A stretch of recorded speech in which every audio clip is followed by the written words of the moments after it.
Chapter 7. My Sea Adventure. The pirates didn't return. While the squire and I cooked dinner, the doctor helped the captain. Your wound isn't dangerous, He told him. but you must rest. After dinner, the doctor put on his hat and took his pistols. He also took a cutlass and a map, and he left the stockade and went into the woods. "What's he doing?" Grey asked me. I think he's going to find Ben Gunn. "He's crazy," laughed Grey. Then I also did something crazy. It was very hot in the stockade now. There was a lot of blood. There were dead men. I began to feel bad. I wanted to leave and go into the woods like the doctor. So I put a lot of biscuits in my pockets and I took 2 pistols. Then I ran out of the stockade and into the trees. Nobody saw me. Yes, I was crazy, but I was only a boy, and you will see that I helped to save all of us. I decided to find Ben Gunn's boat, so I went towards the White Rock. I could see the Hispaniola in the harbour to my right. I ran quickly to the White Rock, and I looked for Ben Gunn's boat. I found it, a very small, light boat. There was also a paddle. Now I had another crazy idea. I decided to go to the Hispaniola and cut her anchor rope. Then she would go towards the beach and stop there, so the pirates couldn't escape. It was very dark now, but I could just see the pirates' big fire near the river and the lights of the Hispaniola. I took the little boat down to the sea. The current was strong, and it carried me fast towards the Hispaniola. When I was near her, I took the anchor rope in my hand. It was very rigid. I thought, this rope is dangerous.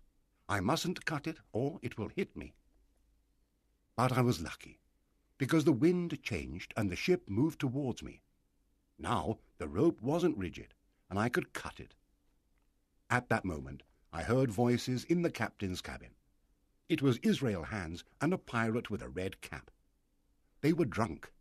They were also angry, and each man was shouting at the other. When I cut the rope, the Hispaniola began to move round with the current. I paddled towards the window of Captain Smollett's cabin to watch Hands and his companion. I climbed up a rope, and I saw a terrible fight between the 2 men. They wanted to kill each other. I went down the rope to the boat. Suddenly, the current changed again. The ship and my little boat turned and went towards the island. The pirates' campfire was very near. Then the ship turned again and went away from me very fast. I was now alone in my little boat. The waves were strong and high. I was very wet and cold. I sat there in terror.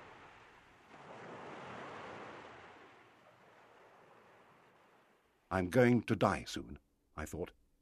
But sleep soon came to me, and I dreamed of home. It was day when I woke up. My boat was at the southwest end of the island. I wasn't far from land, but there were cliffs and big rocks. Then I remembered the map. I knew there was a good place called Cape of the Woods to the north. I also remembered that the map showed a strong north current. So I decided to stop at the Cape of the Woods. My little boat went up and down on the big waves, and I was very frightened. I paddled slowly. It was hard work, and I became tired and thirsty. Then I saw the trees of the Cape of the Woods. But the current was very strong, and it took me past the cape.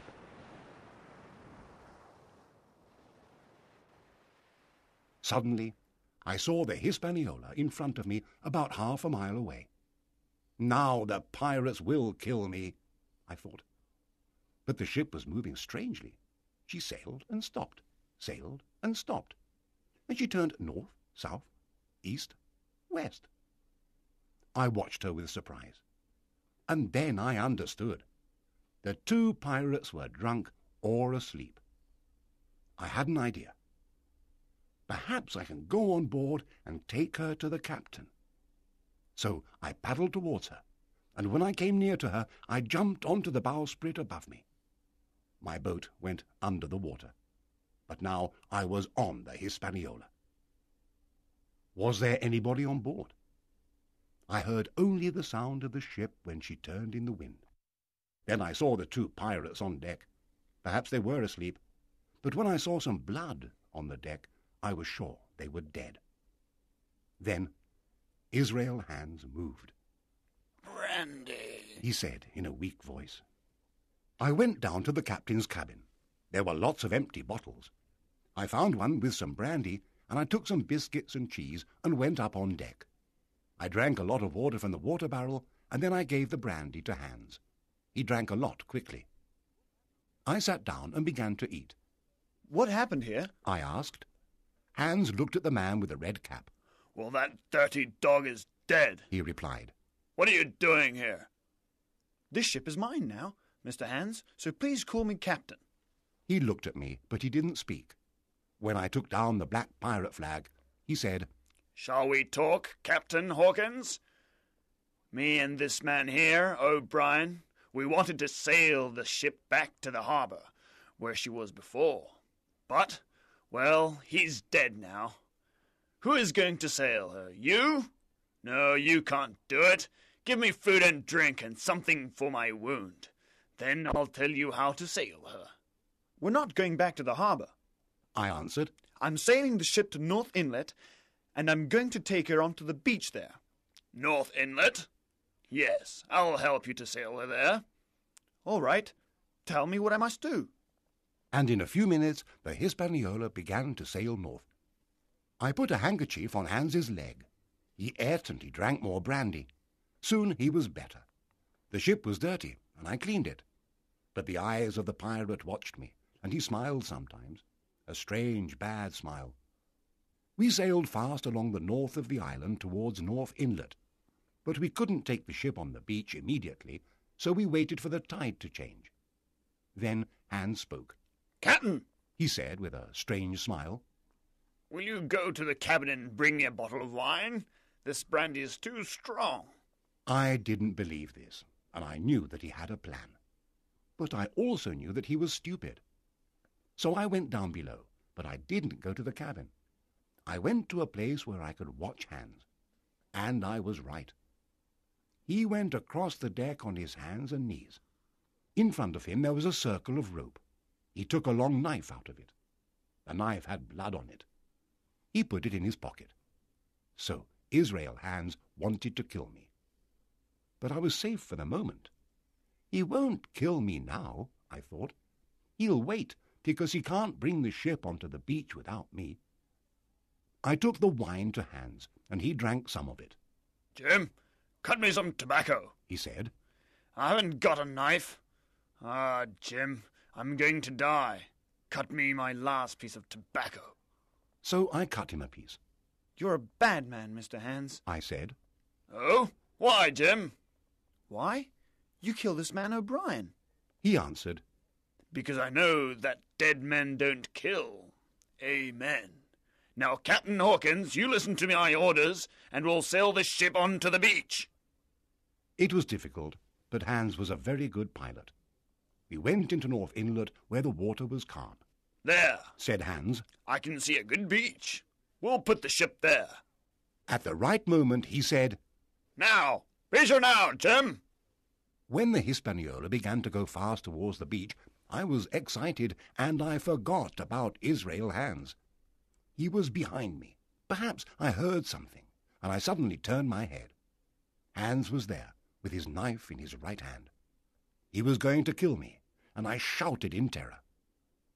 When he came towards me, I ran behind the mast and took a pistol from my pocket. I tried to fire it at Hans, but it was wet with sea water. He came towards me.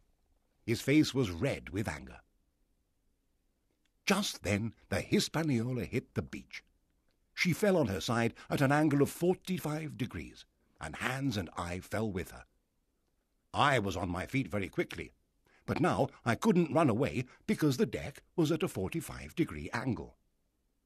Quickly I jumped onto the mast and climbed to the top. I sat on the cross-tree and waited for Hans.